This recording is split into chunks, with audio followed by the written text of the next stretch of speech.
Hey guys, welcome to my channel. So, story time. So, for many people who you're trying to do the right thing, you're trying to live right, you're trying to have a relationship with God, but you find yourself in a position where you're being forced or you're being pushed to let some habits go, or to let some behavior go, or to let some people go. You find yourself just kind of struggling with that, but you find yourself holding on to the people because you're fearful of letting go because of what may happen, and because of this new life that you're letting go, you're trying to achieve, you're trying to live. So for myself, I'm gonna give you a little story. So when I went back to Jesus, when I turned my life around, when I repented, and I'm not going to say I always was, because I wasn't going to church and I wasn't praying and I wasn't reading my word, but I would listen to a song here and there, and I would read a scripture or a testimony here and there, and that was it. Now, when God really started dealing with me, I had to let a lot of people go. It was like I was so happy to let them go, and I was terrified of this new life. I was terrified of turning back to God. I was terrified of what was going to happen next, and I had to get to a place where I just had to choose God, because I was so burnt out and I was so defeated and wounded, and I was just done with the life that I was living. Now, I didn't feel like the drinking culture was me. I didn't feel like going out was me. I remembered even years before that it would be a drag to get up, get dressed, and go out with people and go meet people. And then when I get there, it's kind of like I have to put on this kind of happy front to just be there the entire time. So I knew deep down that wasn't me, but I was just in a rebellion, and I was just trying to cruise and be normal and be like everybody else. Now, when I started to really turn my life around, it's like people started dropping. I mean, my phone went from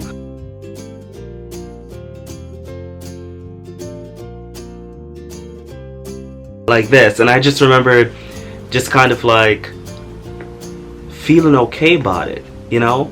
There were times when I just texted people when I felt low, when I felt that sense of emotions, like my emotions kicked in, and I started to feel like I'm bored, or I miss people, or I want to go out, or there's so much going on. So one of the things that I did was I deleted my Instagram account, because my Instagram had everyone that I knew and people who I didn't know, and my Instagram would just show me people are out having a good time, people are flying somewhere, people are out at a restaurant somewhere, people are taking a stroll somewhere, people are eating somewhere, people are dressing up and they're getting ready to go to a night out. So I deleted my Instagram because I felt like I didn't want that visual temptation in my life anymore. Plus, I deleted my Instagram because I was just tired of seeing what I was seeing, and tired of seeing the things that I was moving away from. So when I turned my life around, and this is an important point for you, people aren't always honest with you, and I'm going to do a separate video on choosing your friends wisely. People are not going to always be honest with you. I remember before I decided to change my life around, actually it wasn't even me, it was God, it was the Spirit of God, it was Jesus. So when I started to turn my life around, I started to share with a few people, the ones who I felt like I needed to share it with. Not that I needed to share it with anyone, but the ones that I was led to share it with. I started sharing with them, and they were so excited for me, they were so happy for me, and I started thinking, so if I didn't say something to you, you would have never said something to me, you would have never told me that, you know, that wasn't me, and you know that wasn't my life. For most of you, if you've never seen my testimony, you can go back and you can watch it. I'm not even going to bring it up in this video, I'm just going to keep it strictly on one topic. And a lot of people started sharing like their truth with me about what they thought of me, and it was like, let me give you an example. You would have watched me smoke crack until somehow I pass out, and that's the end of me, instead of telling me, you know, that's not who I am, and you know who I am, and you know what I should be doing and where I should be going, and the things that I shouldn't no longer be doing. So a lot of people got cut off because of that. Number two, a lot of people got cut off because I think intrinsically, like, we both knew. We all knew that wasn't me anymore. We all knew something was happening within me, and I wasn't seeing anybody. God isolated me to my room. He isolated me from everybody, so I wasn't really seeing anyone, but in the spirit, people were just dropping, just dropping, and I wasn't even stopping. God, I didn't hold on to anybody. I just let them fall because I knew where I was going, and it's not where they were going. Now, the next thing that happened was I started to feel so much better about who I was. I started to feel security in my purpose. I started to kind of realize that I put people all around me instead of putting God around me so God can talk to me and God can pour into me. And He has been trying to talk to me, but I wasn't listening. So for many of you who are holding on to these people in your life, knowing that God is wanting to elevate you, and when God is elevating you, you cannot take everybody with you. There are just some people who are just gonna have to go. There are just some people who you can't pull up on that ladder with you. You can't pull up on that rope with you. You just gotta go. You gotta keep going. You gotta just let people go. Let those friendships go. There are many people in your life right now that you need to stop holding on to that person because they are not supposed to be in your life, and you're holding on to them knowing that they ain't supposed to be there. So let them go. So within a few months, people dropped. My phone went from boom, boom, boom, boom, boom, boom, boom, boom, boom to dead. My habits, my interests, my desires went from yearning to no longer yearning. And it doesn't mean that I didn't face temptation. It doesn't mean that I wasn't tempted to text some people. It doesn't mean that I didn't want to go out. It just means that I knew where I was going, and I knew what was happening in the season that I was in, and I had to stay focused and move forward in that season, and I had to not let the devil get a one-up on me, because I was not gonna stay in the same cycle that I was in for several years. I wasn't gonna do that anymore. So for many of you, you're in a cycle and you need to break it. You need to drop the people around you, drop the influence around you, drop the mindset that you have, and desire more, because God has a life for you. He wants to give you more, and there are people in your life who are there to stop you from achieving that life that God has for you. There are people in your life who are there to prevent you from knowing the real person that you are, the person who God created you to be, the purpose and plan that God has for your life. There are many of you, from you were little, there are people who were pushed into your life by the devil to just prevent you from going in the direction that God ordained for you. So for me, a lot of people in my life, I wouldn't call them my friends. They were just there as, they were just a drug for a while. You know, and I say that because I did the things that made me feel good, made me feel happy, made me want to just have fun and be normal, but I was never normal. I was never a normal person, and I've rebelled against normalcy because I felt like I want to be normal.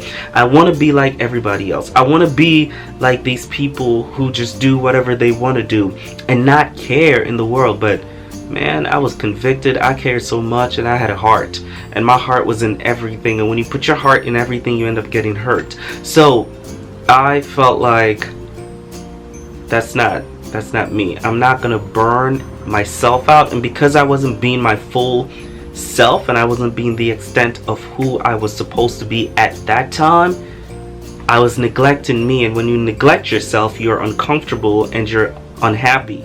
So for many of you, just give it up. Don't fight it. Don't fight God.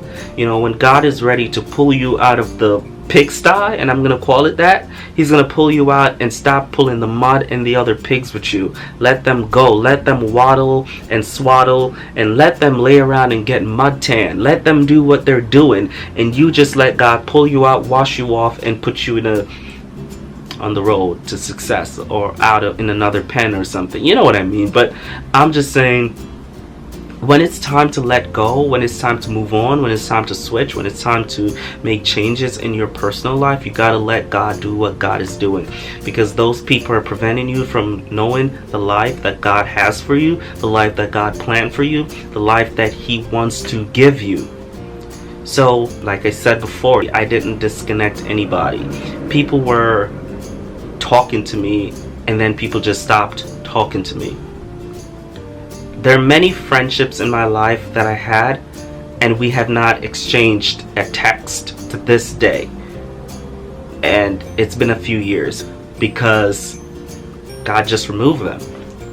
And for the people that I found it difficult to let go of, I was praying to God and I was saying, God, I can't let this person go. I can't let this person go. This person never did anything to me, but you have to help me to let them go. You actually have to be the one to remove these people from my life. And He did. And for many people it took like over a year to let them go, but God was there with me, because I was saying to Him, I don't want to let this person go, so you have to do it. You have to somehow work those desires out of me so that when you do it, I'm in agreement with what you're doing. And for some people, I don't know how I ended up doing a block button, but I did. And I never heard from them again. And I'm talking about blocking a social media website. And I never heard from them again. I guess they saw that I blocked them, but I just had to block them because I didn't want to see what was on their social media. So I'm saying to you right now that there are people in your life who has to go. And when God is doing a wonderful work in you, He's going to do a wonderful work in you, and He's always going to work on you until the return of Jesus Christ. You need to understand that all things to work together for the good of those who love the Lord and are called according to His purpose. It sounds like I have hot bread in my mouth, but anyways. So yeah, I mean, just let people go. Let people go, because God doesn't do anything in your life unless it's to benefit you, unless it's for your benefit, unless it's to bring glory to Him. He doesn't hurt us. He loves us. He cares about us, and He wants the best for us. And you have to understand that you have to set your fleshly desires aside and let God pour His Spirit inside of you and strengthen you and motivate you and help you get on the path of righteousness, help you to get on the path that you're supposed to be. And when you close a chapter in your personal life, you're going to realize that those people in your life were not meant to be there. Now, I'm not saying take it up on yourself and go block everybody, because there's some people that God is going to use you to reach them, to minister to them, to preach the gospel to them, to share the good news with them, or even to be kind to them. It doesn't mean you're going to be on a stage, hallelujah, Jesus. No, it doesn't mean that. It just means that there's some people who are going to change because they see you changing and they see the change in you. So guys, thank you so much for watching, and I hope this video was helpful. God bless. He loves you. Submit, surrender, and just let Him help you. So like, subscribe, share with a friend, and come back for more. Thank you guys.